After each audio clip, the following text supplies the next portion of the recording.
Hello and welcome again to Conscious TV. My name is Iain McNay and my guest in the studio today is John Wobble, alias Jah Wobble. I'm going to call you John. Yes, fine. Hi, John. Yeah. And it's interesting with John because I own a record label which I had for many, many years, and we signed John Jah a few years ago, and we were working with him, but I didn't realise till I met him quite recently, and I read his fascinating autobiography, Memoirs of a Geezer, that he has a whole spiritual side. And it comes out now and again in the autobiography. When I got talking, I thought this would be a really good interview for Conscious TV. Not an obvious one, but a really interesting one. And if you want to explore his music, two recent releases are Psychic Life, album he made with Julie Campbell, and then one he made with Keith Levine, Yin and Yang. Am I holding it the right way up? Yin and Yang, anyway. Doesn't matter, yin and yang, opposites. So let's start with, when you were young, you were fascinated by shortwave radio oscillations, and you used to listen to them at night, and I'm just quoting from the book here, it was like listening to the universe. Yeah, that was when I was a kid. You had people had those big old radios, transistor radios. Sometimes in the as part of a kind of cabinet sort of display. You had Hilversum on there, Radio Hilversum. All the Dutch broadcasts were from there. And as you went through, you could see all cities around the world that you could where you could tune to on the long wave, or you'd have the light program on there and stuff. And I've been sort of explored, just push it literally to the limits. I'd push it right to the very end. You know, I was into sort of things, and so I started to get fascinated with the actual static sounds, because I thought, where does this? You do this weird kind of phasing sound. And of course, that's as radio waves hit the stratosphere, hit the Earth's surface, bounce back up to the stratosphere and down again. That's why you hear the music's got a fantastic phased quality. It kind of phases the sound. And I like that sound, and I found I could sleep with it. I'd find it very comforting to sleep. Some people would simply say it's a case of back to the womb, you know, listening to your mother's blood, kind of, you know, it probably makes a similar-ish sound. But for me, it was all pervasive, and it turned out, it is the sound of the universe. It's the sound of stars and all these various shortwave emissions. I don't think they're even sure now where some of those emissions come from. So you are listening to the universe in a way, you know, it's the background resonance of the universe. You also say it's like listening to infinity as well. Into infinity, because it goes on forever, you know. Yeah. And in a way, I guess you were quite young then, you didn't know you'd end up being a musician, but in a way that was maybe a start of you tuning in to these sounds. Yeah, it connected with me, and I'd lay there and and you'd hear it phase and evolve over the course of time. Yeah. You know, and you'd hear it was always more active at night. So by the time the morning came, it may have died completely away. And this whole pulse would slowly move as well, which is fascinating. Okay. So sometimes if you woke up early in the morning, you'd have to retune it. It'd move, this pulse would have moved down the wave band, you know. Was this term listening to infinity or listening to the universe, was that something you realised then when you were very young, or something you realised looking back on it later? I think I kind of thought of it as infinity by the time I was in my mid to late teens, because I just felt the sound suggested infinity. There was a depth to it, and you'd obviously be hearing sometimes little bits of weather beacons. You'd be hearing Earth-generated shortwaves, you know, little bits of Morse and stuff. You know, you'd hear, and probably stuff for earthbound stuff that was emitting radio waves. But undoubtedly, there's stuff from the stars, from the universe. You know. Yeah. And it's a feeling of great depth to it, you know, and literally I realise that's an intuitive feeling, but you're hearing stuff that's, you know, in essence, countless years old, you know, but these meditative waves. I'm not an expert on it, but you're hearing, in a way, you're probably hearing shortwave emissions from stars that imploded thousands of light years ago, and that's travelled, you know, huge distances in our relative understanding across the cosmos for you to hear, you know. I was watching this program on TV last night with Brian Cox. Of course, he used to be a musician, but now he's Professor Brian Cox and talking about cosmology. And he at one point they were talking about something in the universe that came from 500,000 light years away. Wow. We just can't imagine, can we? And that was to do with something visual. But again, these sounds do come from the beginning of the universe. Exactly, exactly, yeah. exactly. And there's some of the latest research seems to indicate, you know, that the universe expanded much quicker. There's whole sort of doubts about exactly how the Big Bang worked, and that in like literally nanoseconds, within nanoseconds of the initial ignition, for want of a better term, it was expanding hundreds and hundreds of thousands, millions of miles, like in nanoseconds Yes. pulses. Yeah. You know, it's incredible, you know. So you also had this spiritual side, and you discovered the Upanishads when you were quite young, and you liked ancient teachings. Yeah, I was very drawn to what I realise now called Vedantic. I wouldn't have called it that at the time, you know, the Vedantic kind of path, Indian sort of spirituality. Yes. Not exactly Hindu, you know, more defined than that in a way, but more this Vedantic path. And I was drawn to that. Even then, it kind of made sense, simply because more with the Eastern ways, there was a method I could understand. You know, there was a method, there was a basic methodical approach of kinds that one could define. And also this thing of just always, every day is the path. Every day you're walking a path. There was the first time that notion of having a spiritual path, you know. And at that time, as I understand it, you know, everything was self. I've now gone completely the other way, that there is no self, you know. But at that time, I think, yeah, as so within, so without. Now I don't believe in a self. I think it's one, actually it's even more beautiful. It's just, you know, it's just one thing, yes. you know, with many multitude of different variations, which makes this world hell. But when you're kind of understanding that that there's this multitude of things and it's empty in terms of it not being having any exact thing in it or substance in it that's not impermanent, it's actually beautiful. So no matter what's happening, you can just let it flow. As long as you don't try and grab on to the sunset that you're looking at and make it my sunset, and it's a beautiful, and you're letting things flow, then it's fantastic. But at that time, I was kind of very, yeah, everything's self, that makes sense, it has to be sort of self. And a kind of pantheistic notion as well, that you could become like God. You know, you're not omnipotent as such, you know, make thunderbolts, but you could become like God. You could become full of love. You could become full of compassion somehow. But that went very much against my Catholic upbringing, which pantheism would be seen as some kind of possible, you know, demonic path, possibly, you know. But you came from a pretty tough background, didn't you? And it was quite violent at times, the East End where you came from. Yeah, and I'd say that just about everybody, that's my karma to have been there, and just about everybody who grew up in the area would have to know that, you know. So it wasn't like I was going to get a free pass from that. That's how it was for most people, you know, and worse for a lot of people, you know, a hell of a lot of people, you know. So, but it was tough. It was uncompromising Catholicism, you know. Pre-Vatican II happened, I think, in the early 60s, but like all big changes, it probably took more than a decade to even begin to kick in. Some people would argue it hasn't even kicked in fully, possibly, you know. But it was the lightening up of the rigidity of the Catholic dogma, you know. So on your spiritual side, did you feel when you were younger that would develop, or was it just something that was running that interested you? No, it was just something that just interested me. Yes. You know, it was something that I would often find myself thinking about reality. How does this work? Simple as that. How does this work? So it was like inquiring minds. Yeah, even more than why are we here? That was part of it. But really there was this nagging question, how does this work? How does this all come together?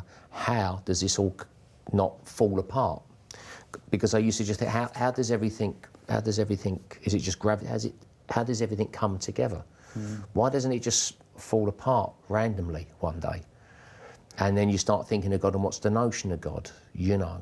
The nearest thing that was an inspiration to me as an altar server, as an altar boy, I'd sit there and I can't remember the part of the Mass where you'd ring the bells of Christ, but lift the host up, it's so long ago now, but there was a point where the Holy Spirit would be present, and I would kind of feel a shiver up my back, and there was something about the Holy Spirit, which is maybe, you know, you could have another practice or something, some other word for that, you know, some divine spirit, you know, but that was this feeling, this all-pervasive light thing that impermeates everything, you know, was there. And I don't believe in that now. I actually think the actual magic of it now is that it is what you see is that magic. You know, is this coming together? And it is all of one taste, as some Buddhists would say. It's all one taste, in that it's all from mind, and even mind doesn't exist, you know, which is this non-existence thing, you know. Yes. But the real knowledge, it's all an emanation in a way, you know.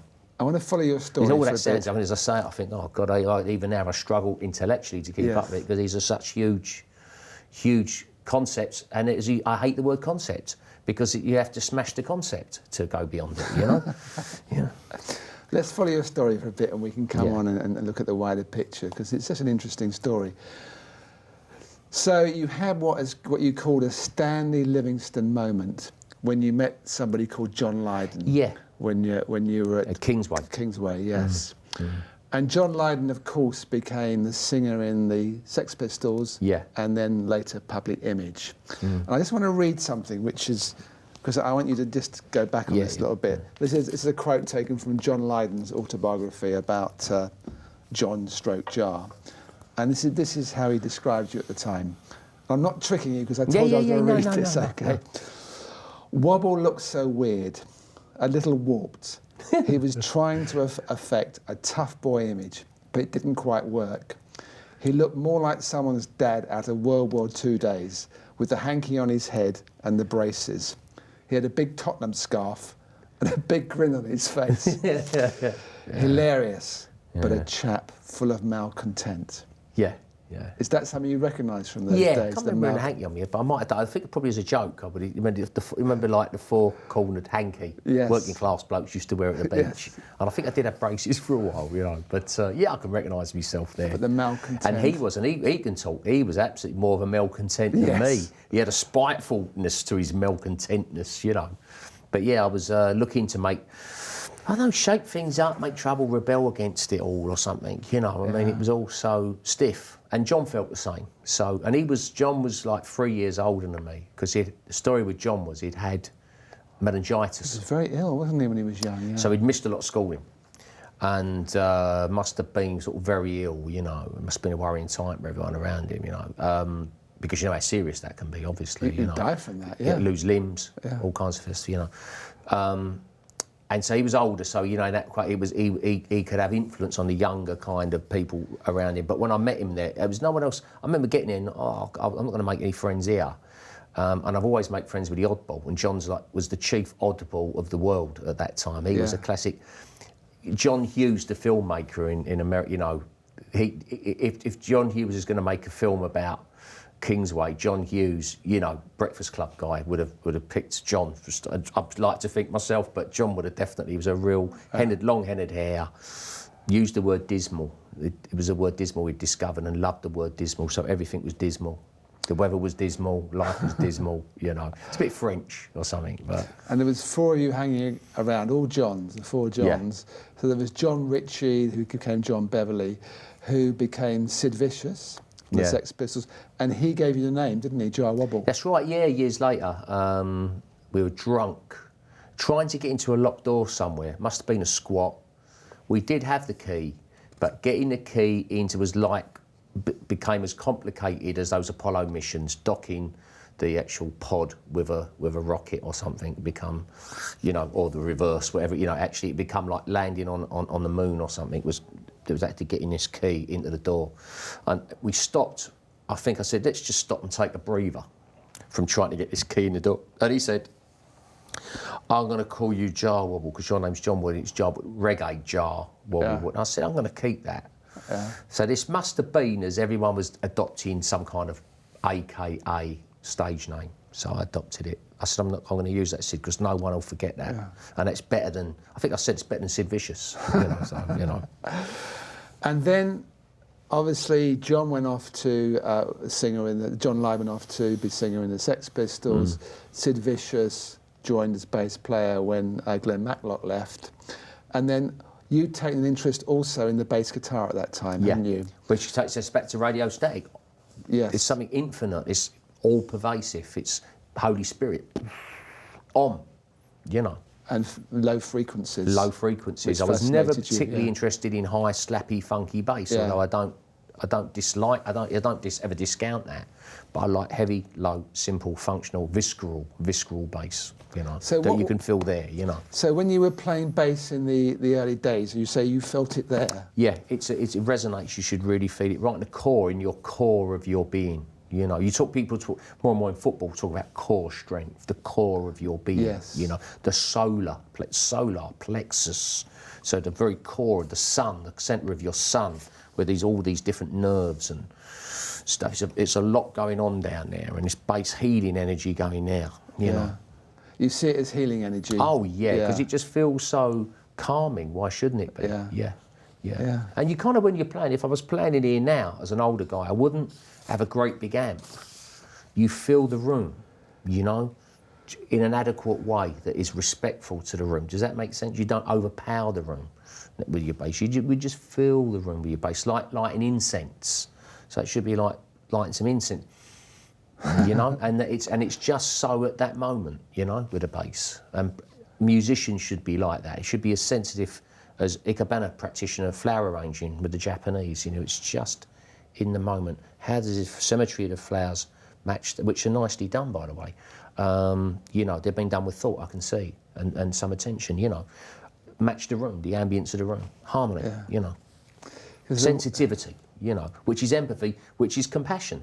It means that you're kind of getting in tandem a little bit with other people and situations, you know. Not something teenagers have, so don't get me wrong. I wasn't full of this stuff as a teenager. Intuitively I was, but and sometimes the connection would come with intellect, but more often than not with teenagers and dysfunctional young people, it gets kind of cut. So they act impulsively and destructively, you know.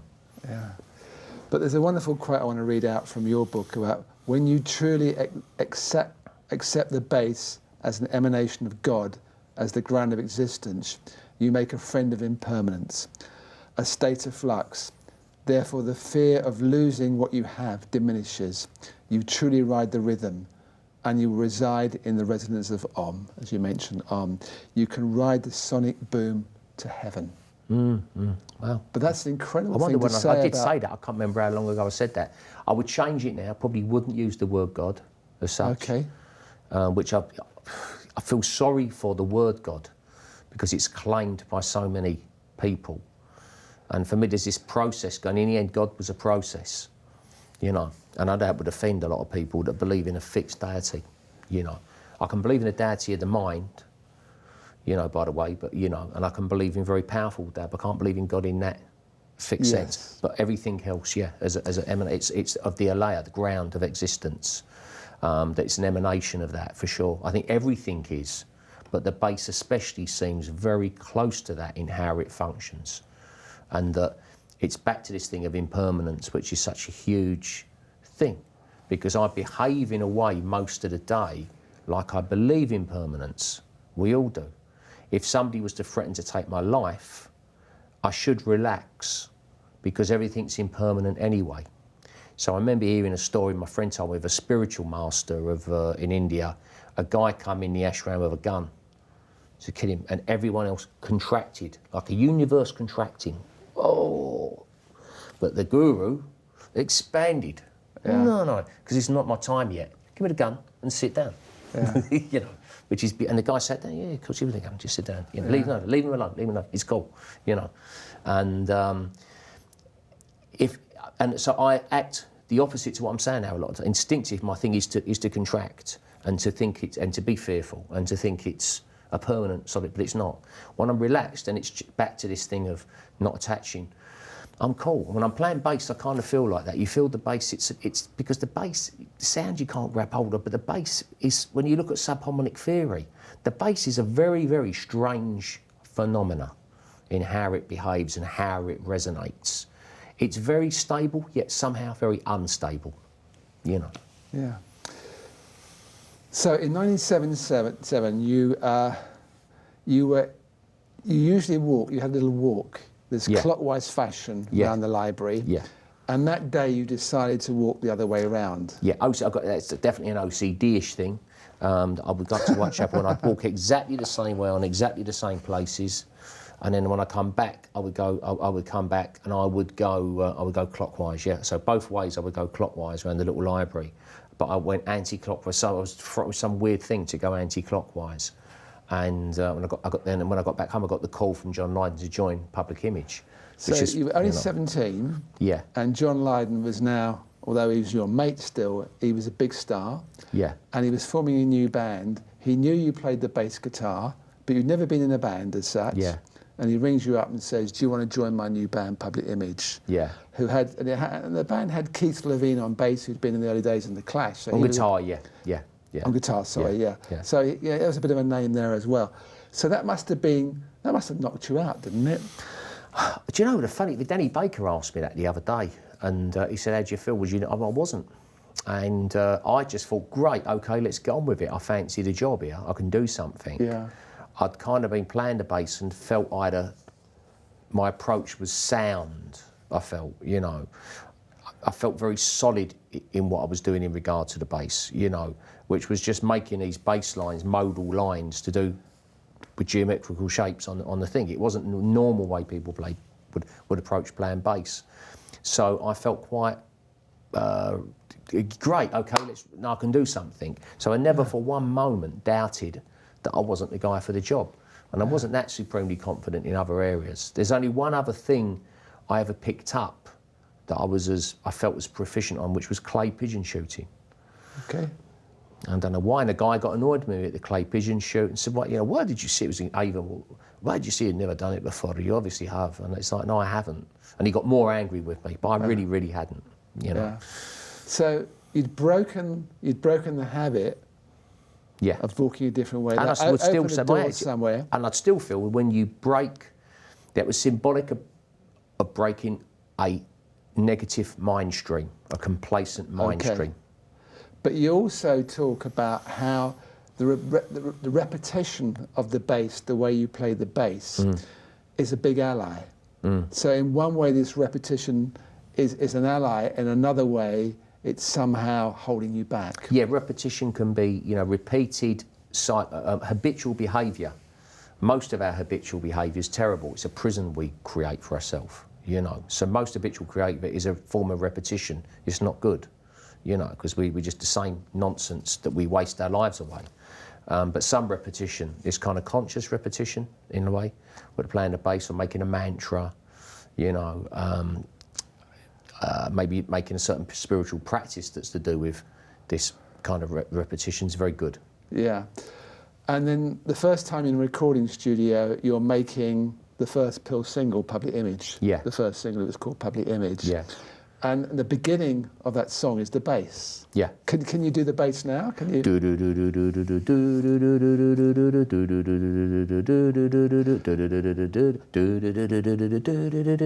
So it's like 4 notes.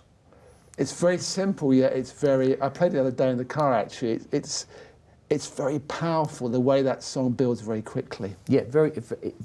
It's a real basic building block. Yeah. It's just a building block, and it's got a kind of. Although it's kind of modal, it's just a block of sound. It's a block of sound. Actually, it's with the intervals in it. It gives a good foundation for pop. Actually, with that E to B interval, it gives it a good, and Levine's given him his credit there. It's a very intelligent guitar part, and intelligent vocals. Actually, not just the singing, the actual arrangement of the vocals is quite smart, and it's very. It's not trying too hard at all, but it's pretty slick at the same time. Because it is unlike there isn't a corny middle eight in it. Yeah. There isn't some corny bridge or something. There's no fat on it. It's pure excitement from start to finish, and yet it builds and has a composition, And that was coming from here, as far as you're concerned. Yeah, I think that was the first or second bass line that I ever did. Really? Yeah. You see, there's a great dilemma here. because, as I mentioned to you before, I'm very friendly with a guy called John Lydon, Yeah. who was the engineer at that session Yeah. in the studio. And I had lunch the other day, and I said I was going to do something with Jah Wobble. He said, I had the most terrible experience with him. He said he was terrible in the studio, so disrespectful and rude, and even threatened me at one point. And it's kind of saying, I'm just, you know, I'm running that because you had on the one hand your old, quite essentially violent in some ways, East London conditioning, and yet there was something else emerging, which was the basis of something very spiritual and something very deep, an expression of a deeper level of you. It's like these two opposites were running at the time. Yeah, I mean, I can say we had quite a rough edge to us, you know.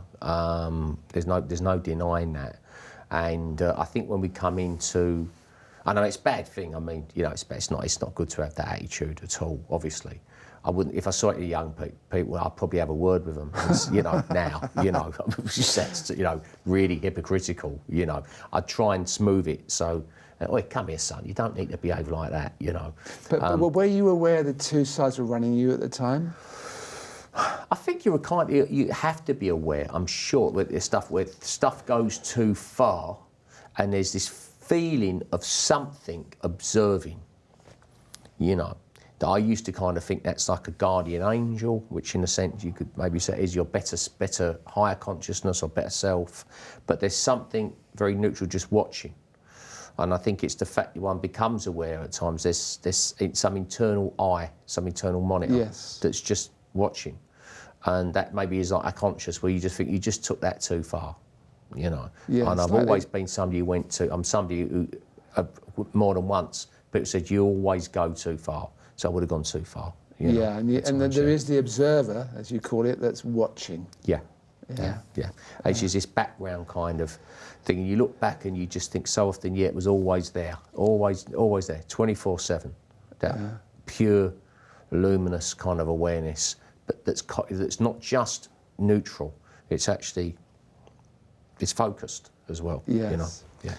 And I think you were using that because you talk again in the book about how, because although there weren't so many public image live gigs, the ones that were, sometimes audience were quite violent, or violent's the wrong word, but let's say feisty, and they would throw things. Feisty, and there was a strong, by the time public image started in 1978, it was what follows the Lord Mayor show.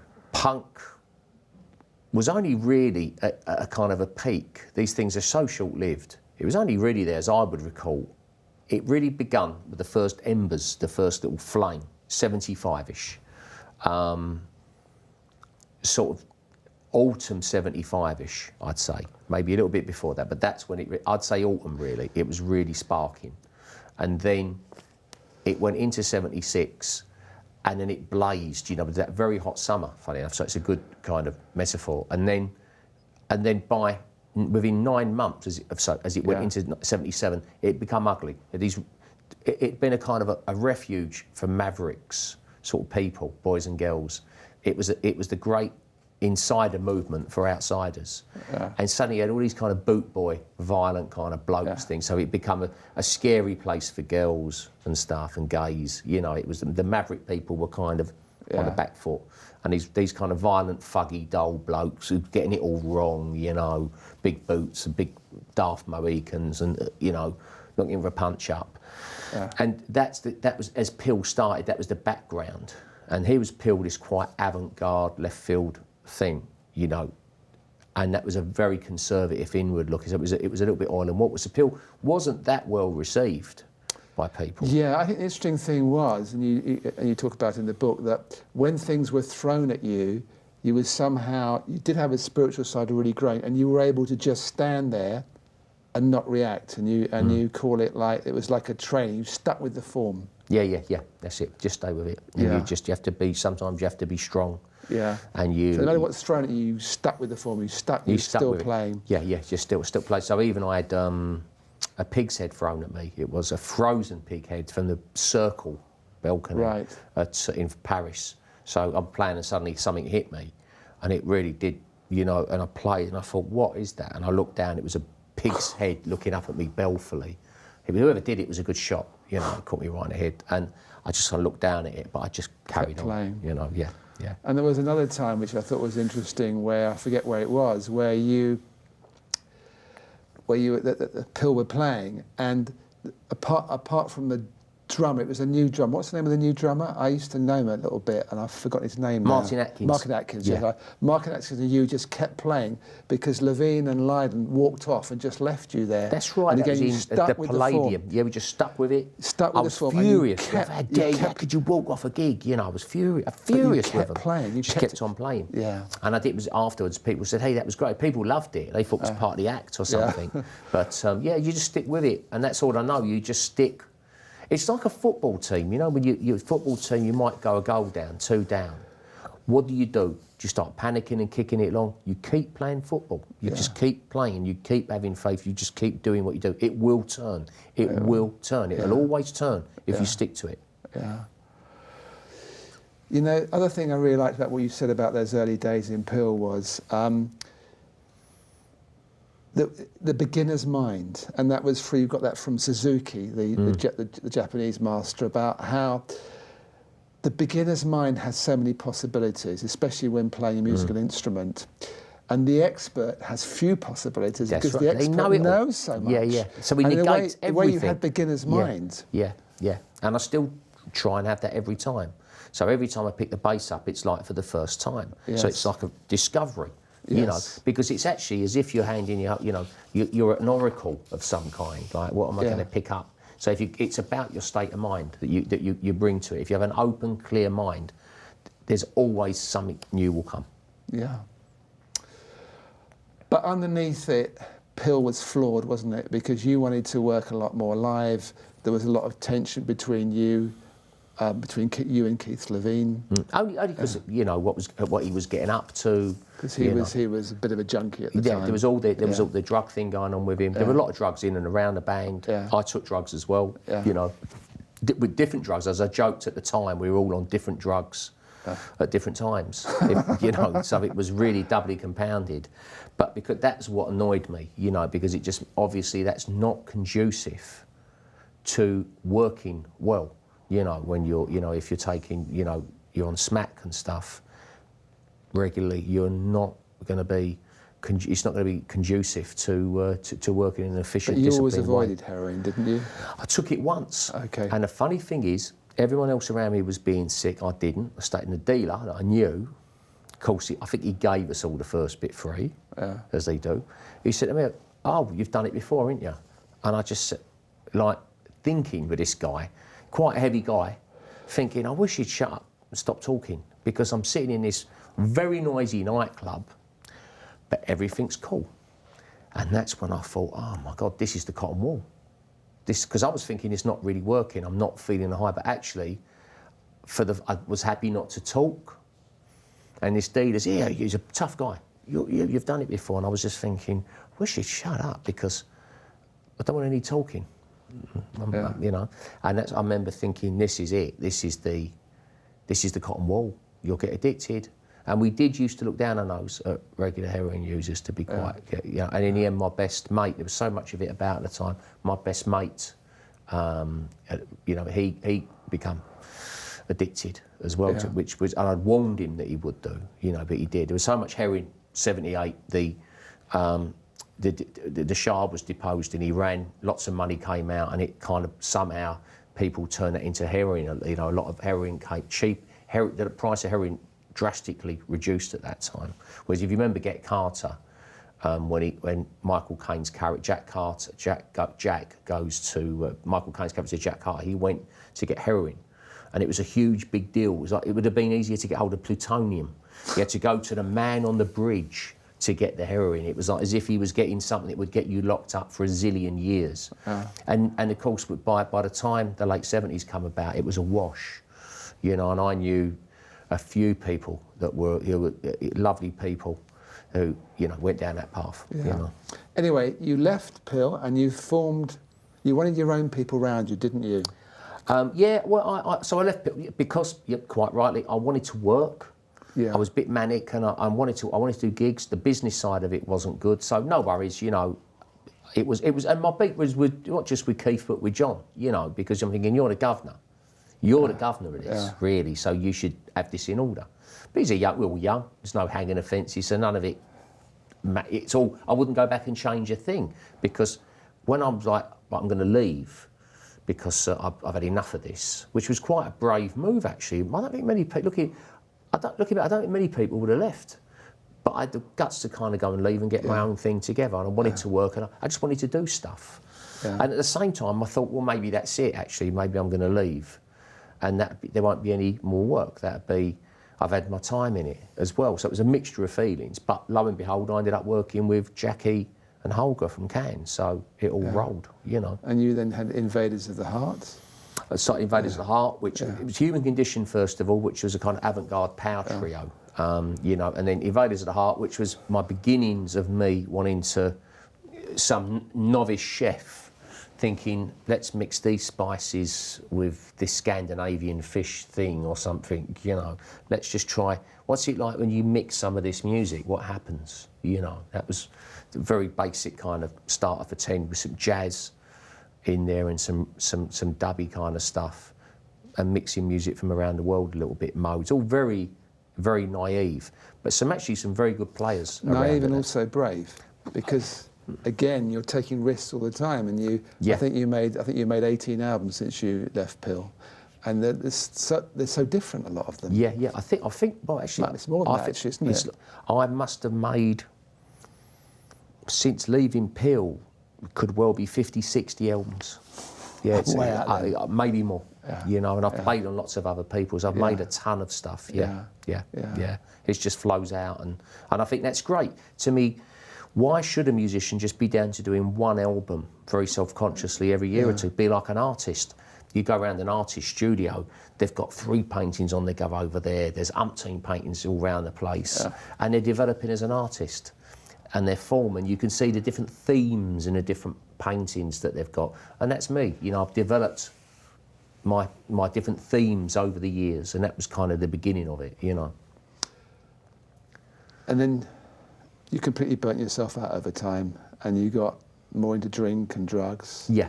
And you you weren't really going anywhere, were you? No. I left Pill. A lot of people think, oh, you left Pill when you really self-destructed. No, I couldn't blame Pill for my drink or drug, you know, situation, because it kind of really brewed up over the next few years after leaving Pill. When I left Pill, I stopped doing powders. I had done cocaine and speed, you know, especially speed. The first cocaine I took, I remember people in Chelsea would say, hey, this is really subtle, you know. And I used to think, well, it just doesn't work. And I was quite right. It was cut with too much stuff. I then started, when I went to tour America in '83 after leaving Pill, and then come across, you know, and in Europe, you know, put what people used to call diplomatic pouch cocaine, like rock, you know, really powerful. And I was drinking, you know, and it just accelerated through the '80s, as simple as that, you know, where you're drinking a lot, you're starting to have a few blackouts, and you start taking the powders, too much of them, which sends you doolally, just to control the drinking, and vice versa. So, yeah, I got into a mess, you know, over the course of that few years. And it about '83 really was when I kind of crossed some line at that point, you know. And it's when you're having angry blackouts, that's the thing where you start thinking, oh, I'm in trouble here. You know, And you got to the point where you were going to cut your throat and kill yourself. I was going to cut my throat. I sat, after really getting to a point where I really didn't, you know, really I thought maybe you're a bad machine, you're a bad person. It'd be better if you were out the game for the world. Which is kind of, people with huge pride are obviously not seeing themselves clearly. They're being mad. Conversely, people, if that's pride, if the inverse dip is just as crazy, I am the worst person in the world when you're not. You know, I'm terrible, it'd be better if I was out of it, absolute rubbish. But I sat there with a editing razor, one-sided in my little studio flat. It was literally a studio, an old council place, but I had my little studio there, and I buy a little editing razor that I use for the 1/4 inch. And I sat there thinking, just cut your wrists, get in that bath, open them up, and get in there. And I couldn't do it. And I thought, you can't even do that. Yeah. And you can't even do that, can you? You can't even do the decent thing. You can't even do that, you know. And a lot of people get like that, you know, with the drink and the drugs, they're distorting their thinking, you know, thinking far worse of themselves. And of course, that's the conversant down to the times when they're high, when they're top of the world, ma, you know. Yeah. It's all the stupid drama. The sad thing is, some people do go through with it, and they do it, or they drink or drug themselves to death. And you were that age, because I think you were around 27, 28 then. I was 27. And that's the age. Jimi Hendrix, Janis Joplin, so many people have gone at that age. It's a funny age. It's a really weird age. It's funny that 27 was the most desperately unhappy year for me. It was really unhappy. Yeah. You know, you're just so down and, you know, so frustrated with everything and just, you know, absolutely not comfortable in your own skin, you know. Anyway, you suddenly had a glimpse of another way, and you sold your bass. I sold my bass, gave the money to my girlfriend of the time, who had a baby at the time as well. I gave her, put the money through the letterbox, and I phoned AA. Now, I don't say I phoned AA lightly, because it's an anonymous organisation. For very good reasons. But when I came to tell my life story, I'm afraid I owe AA, Alcoholics Anonymous, such a debt that I cannot not mention it. It seems, if I say to you, well, I phoned this place and it was to do with like people that had a problem with drink, you'd be thinking, well, what? Yeah. You know, so I might as well just mention it, may as well say it, you know. So I went to, I phoned AA, and a bloke come round, and I wasn't that far off them taking me to St Clement's Mental Hospital, because they said to me a year or two later, you know, we were really worried about you. You really were. We thought you couldn't be. We thought you might do something silly. You were that, you know, you were that bad, and it was pretty heavy. And I used to wake up. Sometimes I look at the clock, it was 4 o'clock, it was dark in the winter. I didn't know if it was 4 in the morning, 4 in the night, you know, it was getting pretty serious. So I got clean and sober, and that was it. I was obsessed with alcohol, you know. One drink was too many, 1,000 wasn't enough. And the funny thing is, that time, this worst problem that I'd ever had in my life is the best thing that ever happened. And I'm now grateful for every drink I ever had, because I can sit here, I'm on that path. And you've been 29 years without a drink 29 years this year. Yeah. And without drugs as well, presumably. Yeah, absolutely, completely clean and sober, yeah. So you had the support from AA, but what were the other critical factors in having the discipline to get off the substances? I really couldn't, you know, I tried so often that I would say it was AA. I did the 12 steps of AA as best I could. I got a spot to toe the line. It was a pretty different organisation than what it is now, because everything has to change and evolve, and so traditions will stay the same. But you know, people, there will be changes with people, and a couple of times there, the demographic was very different. You know, lots of tough Irish and Scots. You know, what you need to do. Take the cotton wool out your ears and put it in your mouth, son. You know, they weren't mucking around. You know, and you know, and you just come along and you listen. You're better. You just keep coming here, son. You know, they were tough paddies and jocks, and so they were real kindred spirits. Yeah. They were. And they knew me. I mean, there's one old Glaswegian girl. She'd been a bag lady and everything, and she knew me. She said, I know you, son. I know you. You stay up all night, don't you, son? You've turned night to day. And I'm like, how'd you know that? You know, she just had me down to a T, but full of compassion. Yeah. And it was a very powerful medicine, because you think you found your clan. You know, this is your clan. These are the people. These people know me. These people know. And there you see, this is a kid, because that's what I was really. You're still a kid, really. A big kid who's thinking, I'll kill myself, you know. And suddenly these people are saying, you're all right, you're okay. It's a very, very, very powerful message for somebody who's dug themselves into this deep hole.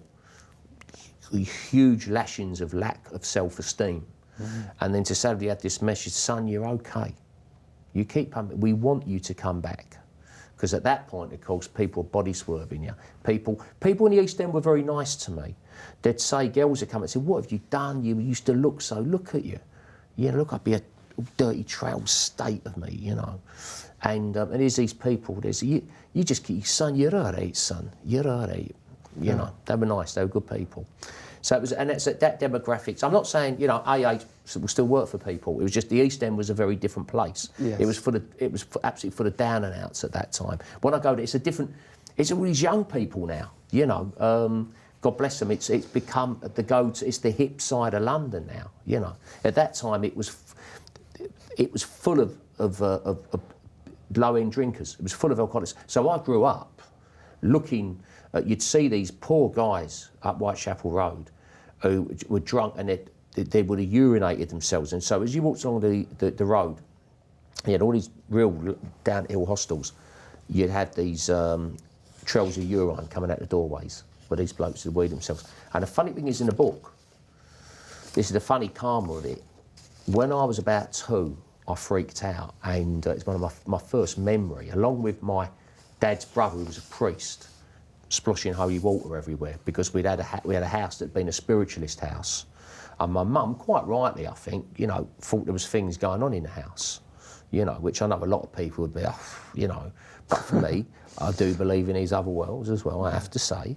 You know, it doesn't just end with humanity, you know, there are other existences and other kind of entities, I believe. And anyway, she got in round, it's a bit like you've got some problem with some local gangsters, you bring in the Vatican, because the Vatican's like the real mob, the heavy mob, with a bit of Latin, they'll chase them out. That was the reasoning. But anyway, the other thing I can remember is freaking out and getting very, very feverish, very ill, and seeing snakes and stuff coming out of walls, and when I was about 2.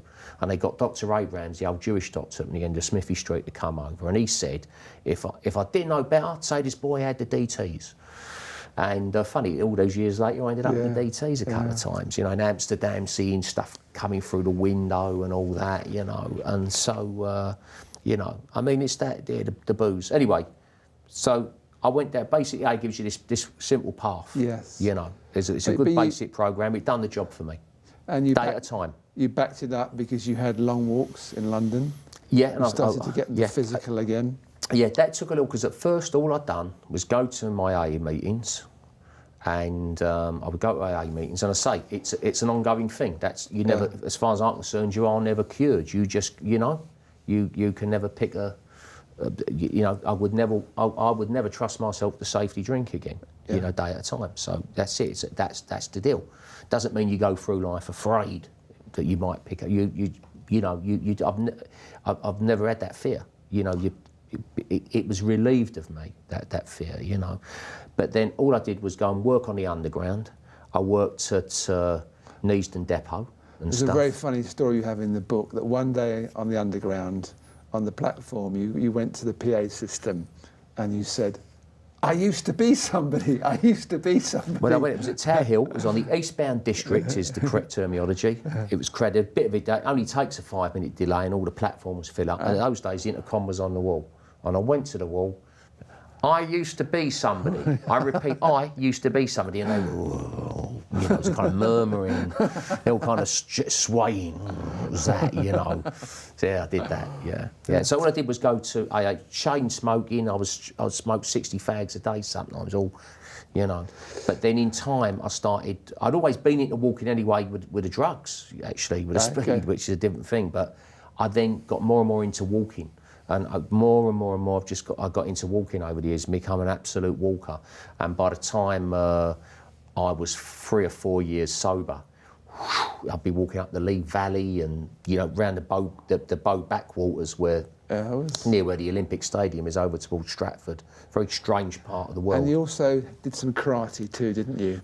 Yeah, I did Goju-ryu. You were very quite seriously with that. Seriously, yeah. I still do Sanchin Kata. I still talk to my old sensei on occasion and see him.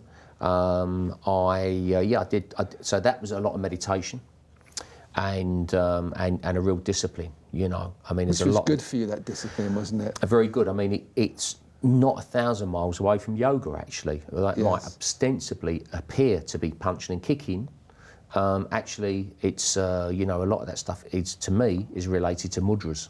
Yes. The whole thing of, you know, breathing and breathing from the diaphragm, breathing with movements, you know, and all these movements, you know, actually being like mudras that mean stuff, and as well. So it was, and I still do some of those slower katas. I probably can't get my leg higher than that table now, but you know, so you know, so I'm not exactly Bruce Lee, but you know. So we have about 5 minutes left. Time Yeah. is flying. So let's just, you know, go into now about your practice now and what you find helps to stabilise you and keep you motivated and everything. You're still making lots of music, obviously. Well, the path's just continued and continued, and that time was a special time when I'd go for the walks and, you know, early 90s,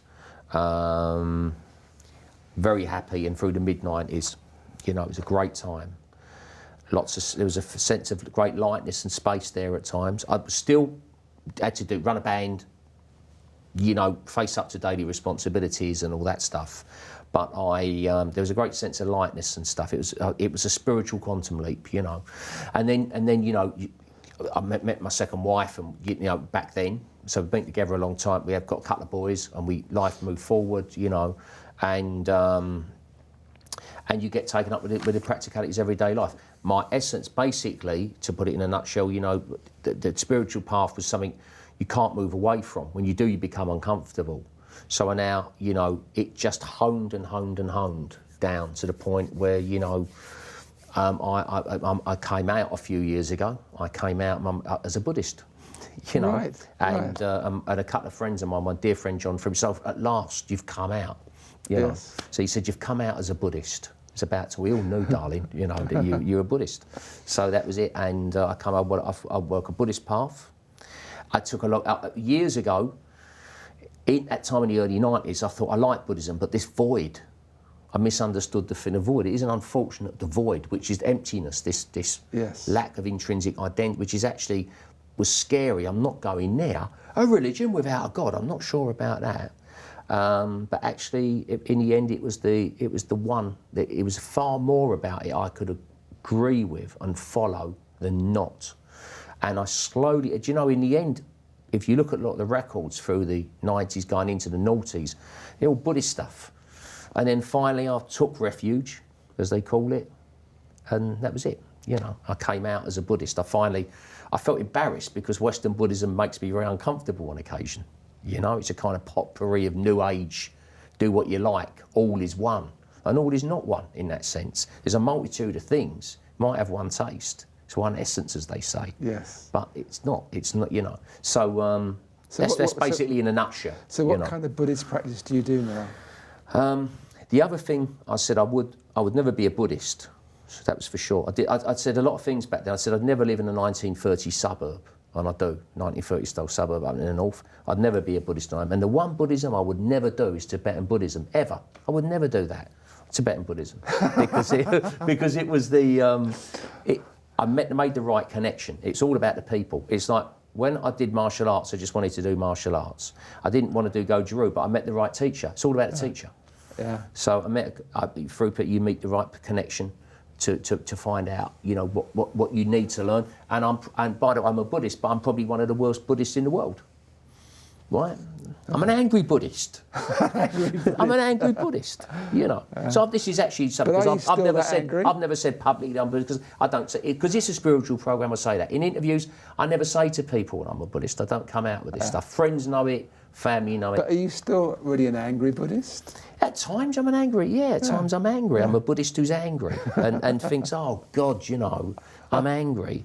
And then, you know what, really, that's good, because that's something to work with. Yeah. You know? But yeah, if there was a league ranking of Buddhists, I wouldn't even be in the Isthmian League or the conference. You know, I'd be playing I'd be on Hackney Marshes, but enjoying it. I enjoy it. And the great thing is, I'm just a Buddhist. I ain't Buddha. I'm really not nowhere near that. Yeah. I'm just a Buddhist. And I listen to people that know better than me. I do a basic practice. I meditate as best I can. Sometimes I'm a long way from it, and you know. But the great thing is, you're never far away from non-duality, because it's the reality anyway. And there is no duality, because duality must be a loop, because if there's a non-dual state, there can't be any dualness really, right? So it's never far away. The absolute thing that is never far away, you know. You know, that's a wonderful place to finish. Thank you. It's a great message to everybody out there. You should state to the camera there, we are never far away. We're never far away. We're never ever far away. It's always just there. If we want it, we can be in the most beside ourselves with anger. I can be beside myself with anger, and when I have that realization, I'm actually back in in a divine state. There you go. That's official. That's official. Yeah, yeah.